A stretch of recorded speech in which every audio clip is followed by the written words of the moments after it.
안녕하세요. 정마리아입니다. 여러분, 혹시 안 타는 것 그리고 안 늙는 것 이 둘 중에 뭐가 더 중요하세요? 사실 최초의 선크림은 고통스러운 화상으로부터 살아남기 위해, 즉 생존하기 위해 탄생했거든요. 그런데 요즘에 우리는 덜 늙기 위해서 바르고 있죠. 이 작은 튜브에 담긴 그 선크림의 100년의 역사, 그리고 우리 피부에서 어떻게 우리를 지켜주고 있는지, 또 어떠한 종류가 있고 어떻게 선택해야 하는지, 그리고 최근의 트렌드까지 제가 좀 더 쉽고 다정하게 풀어드릴게요. 우리 함께 가보실까요?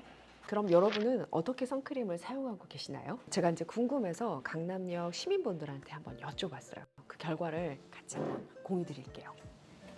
보통 이제 선크림을 고를 때 올영 같은 매장에 가서 이제 고를 텐데, 선크림 고를 때 가장 중요한 기준이 뭐냐라고 여쭤봤을 때 기능성을 본다라고 하신 분들이 좀 많았고, 그 다음에 이제 발림성이나 제형을 본다, 이 기준으로 선택하신다라고 하신 분들이 있었어요.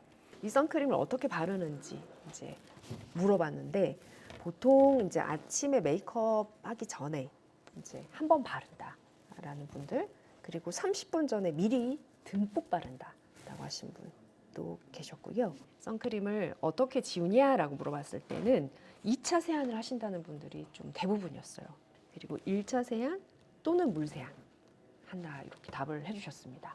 선크림을 어떻게 고르고 바르고 지우는지 이 영상을 통해서 한 번에 말씀을 드릴게요. 자, 여러분들이 그 선크림 고를 때 이제 기능을 본다라고 하셨는데, 그 기능이라는 것이 결국에는 이제 자외선 얼마나 차단하느냐인 거잖아요.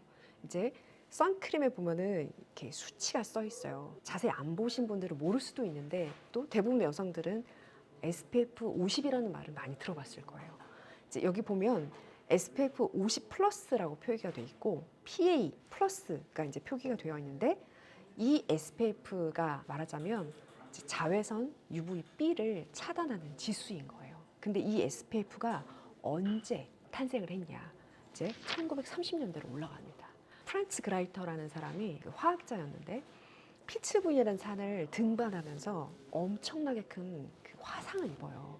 왜냐하면 자외선 중에 UVB는 파장은 짧지만 에너지가 엄청나게 크거든요. 그래서 우리 피부에 이제 홍반, 화상을 일으키는 이제 주된 광선이에요. 그래서 이제 등반을 하려면 내 피부를 보호해야 되기 때문에 그때 처음으로 등반하면서 내 피부를 보호하기 위해서 만든 게 최초의 선크림이 된 거죠. 여러분, 선크림이 최초에는 치료제로 쓰였었는데 지금처럼 라이프 스타일로 바꾼 장본인이 있습니다.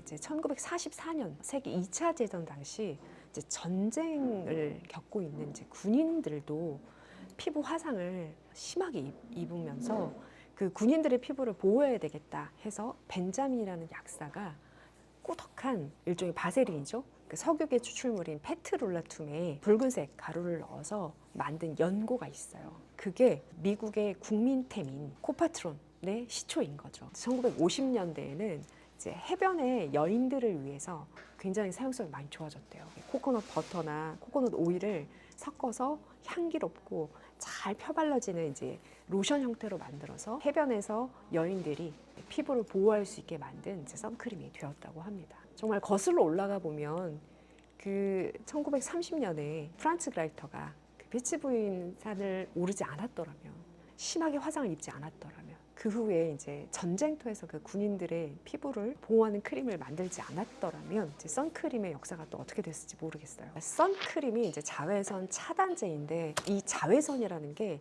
파장대에 따라서 세 가지로 나뉘어요. 우리가 눈으로 볼 수 있는 그 가시광선의 보라색 너머에 있는 광선, 그래서 이제 울트라 바이올렛이라고 표현하고, 광선이 짧은 파장이 200 나노메타부터 480까지 있는데, 파장이 굉장히 짧은 UVC 같은 경우는 오존층이 흡수해서 아예 지표면에 도달하지 않아요. UVC보다는 긴 파장대 UVB가 있는데, 이 UVB 같은 경우는 대부분 오존층에서 흡수가 되지만 지표면에 도달하는 이제 파장이 있는데, UVB 같은 경우는 유리창을 흡수하진 않아요. 하지만 파장은 짧은데 에너지가 굉장히 커서 우리가 야외 활동을 할 때 우리 피부를 빨갛게, 그러니까 선번 또는 화상을 일으키는 주범이 이제 UVB인 거죠. 이 UVB로부터 우리 피부를 생존하기 위해서, 보호하기 위해서 만들었던 게 이제 최초의 선크림이었던 거죠. 그리고 UVB보다 파장이 훨씬 긴 UVA가 있어요. 근데 UVA는 1년 365일 지표면에 항상 도달합니다.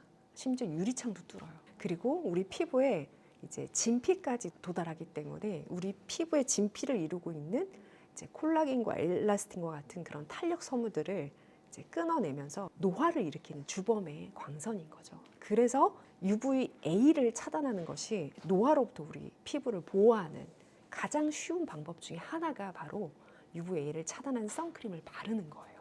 그래서 선크림 꼭 발라야 돼, 매일 발라야 돼 라고 말하는 것이 바로 이 UVA를 차단해야 되기 때문인 거죠. 이 자외선의 UVB는 우리 피부에 이제 홍반을 일으키는 주요 광선인데, 우리가 자외선에 노출됐을 때 이런 일광 화상으로부터 우리 피부를 보호하는 것이 굉장히 중요한데, 그게 바로 자외선 차단제에서는 SPF 지수입니다. 이 Sun Protecting Factor라고 해서 숫자로 표기되어 있죠. 네. 우리나라 같은 경우는 이제 상한이 설정되어 있어서 SPF가 70이든 80이든 100이든 50 플러스로 표기가 돼 있어요. 그리고 이제 항상 같이 표기되는 지수가 하나 더 있죠. PA인데 얘는 숫자 표기가 아니라 플러스로 표기가 되어 있는데, 플러스가 보통 3개 또는 4개일 때 UVA를 차단하는 효과가 많다라고 표기하는 겁니다. 이 UVA 같은 경우는 피부의 노화 그리고 흑화, 색소 침착을 일으키는 주요 광선이죠. 그래서 선크림을 볼 때 SPF, PA 표기를 확인하시는 게 좋겠죠. 그리고 이제 선크림을 선택할 때 유기냐 무기냐 혼합이냐 이런 얘기를 아마 들어보셨을 거예요. 차단하는 방식인데, 무기자차 같은 경우는 자외선을 차단하는 성분 중에 티타늄 디옥사이드, 징크 옥사이드와 같은 이제 물리적 차단제가 우리 피부에 도포했을 때 자외선을 산란하는 방식인데, 민감한 피부 가장 적합한 이제 타입이죠. 근데 예전에는 무기자차가 백탁이 심해서, 그리고 약간 돌가루 같은 게 있어서 사용하기 불편하다라고 했는데, 이제 최근에는 논 나노이면서도 사용성이 굉장히 부드럽게 그 경계가 무너졌고요. 그리고 이제 유기자차 같은 경우는 이제 자외선 차단제 중에 화학적으로 자외선을 차단하는 방식인데, 빛 에너지가 피부에 탕 도달했을 때 열 에너지로 방출하면서 이제 일시적으로 피부에 열감을 주기 때문에 자극을 줄 수 있다. 그래서 자극에 대한 걱정이 좀 있었어요. 우려가 있었고, 그리고 이제 눈에 들어갔을 때 눈시림 같은 현상들이 있어서 과거에는 눈시림 있는 거 못 쓰겠어요, 불편해요 라는 얘기가 있었어요. 근데 최근에는 유기자외선 차단제도 종류가 굉장히 다양해졌고 3가지에서 5가지 복합 처방을 하면서 눈시림 없게, 그리고 굉장히 세럼, 에센스처럼 가볍게 발리는 그런 제형들이 많이 나왔어. 그리고 이제 무기하고 유기를 합친 게 혼합자차인데, 파데 풀이, 비비, 토너 그런 기능들이 있어서 메이크업을 도와주는 그런 기능까지 나오기 시작했죠. 우리가 이제 1930년대 때부터 올라가서 정말 화상으로부터 우리 피부를 생존을 위해서 선크림이 나왔는데, 이제 2000년대에 들어서면서는 좀 더 그 개념이 확장됐어요. 우리가 해변에서 우리 피부를 보호하기 위해서 선크림을 바르는데, 선크림이 물놀이 하면서 씻겨 나가. 그 성분들이 바닷속에 있는 생태계에 영향을 미치기 시작한 거예요. 그래서 산호초들의 그 백화 현상을 연구를 해보니, 해변가에서 바르는 선크림 성분 중에 이제 옥시벤존이라는 성분이 산호초의 백화 현상을 일으킨다라는 연구 보고들이 발표가 되면서, 이게 지금은 굉장히 이제 중요해진 트렌드인데, 그 리프 세이프라고 해서 리프 프렌들리, 바다의 산호초를 보호하는 선크림 기능도 이제는 중요한 기능 중에 하나가 된 거예요. 그래서 특정한 나라나 특정한 지역에서 리프 세이프가 아니면 선크림 반입 금지를 시키고 있죠. 그래서 리프 세이프 기능이 있는지 또 한번 살펴봐 주시면 좋을 것 같고, 또 하나의 트렌드는 이제 정말 최근에 선크림의 기능, 사용성들이 좋아지면서, 예전에는 기초 케어 다 끝내고 나서 선크림을 바르는 마지막 단계였어요. 근데 지금은 선크림이 그냥 기초 케어이자 선크림이 된 거예요. 그래서 선크림 하나로 기초를 끝낼 수 있는 선 세럼 같은 제형들이 에센스 세럼 같은 역할도 해주고 선 기능도 같이 해주는 거죠. 그 제형의 70% 이상이 실제 세럼과 같은 스킨케어 기능들이 처방이 되어 있기 때문에 그게 가능해진 거죠. 자, 해가 바뀌었잖아요. 오래 사용할 선크림을 분명히 고르고 계실 거예요.